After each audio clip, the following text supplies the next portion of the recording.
Kasama si dating Senador Bong Revilla sa mga respondents sa preliminary investigation ng Justice Department. Kaugnay po yan sa isang ghost flood control project sa Bulacan. At nakatutok si Sandra Aguinaldo.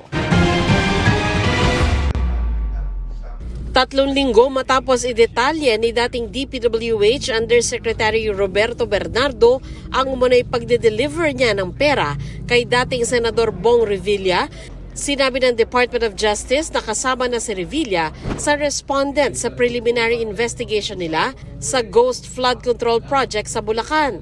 Natanggap na raw ni Revilla ang reklamo laban sa kanya at hinihintay ng DOJ ang kanyang counter affidavit. There is one case now which is ongoing, which includes a proponent, former Senator Bong Revilla. There was a request for an extension to file the counter affidavit.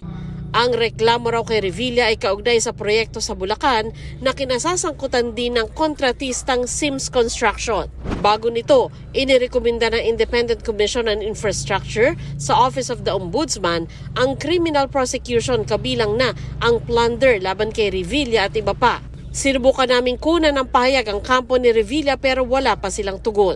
Sa isang naunang pahayag, itinanggi ni Revilla ang paratang na sangkot siya sa maanomalyang proyekto. Hindi rin umano hiningi ng ICI ang kanyang panig kahit pa handa naman daw si Revilla na humarap sa komisyon.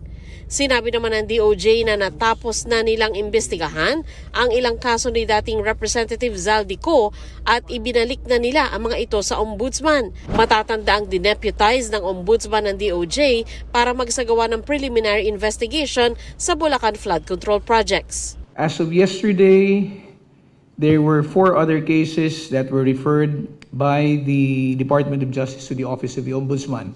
This include ghost projects and plunder cases which were filed against former Congressman Zaldico. Sa pagpapatuloy ng preliminary investigation ng DOJ, dumating kanina si dating DPWH District Engineer Henry Alcantara. Dumating din sa DOJ ang 2 lalaking naka-hoodie at mask. Hindi sinabi ng DOJ sa ngayon ang kanilang pagkakakilanlan. Para sa GMA Integrated News, Sandra Aguinaldo, nakatutok 24 oras.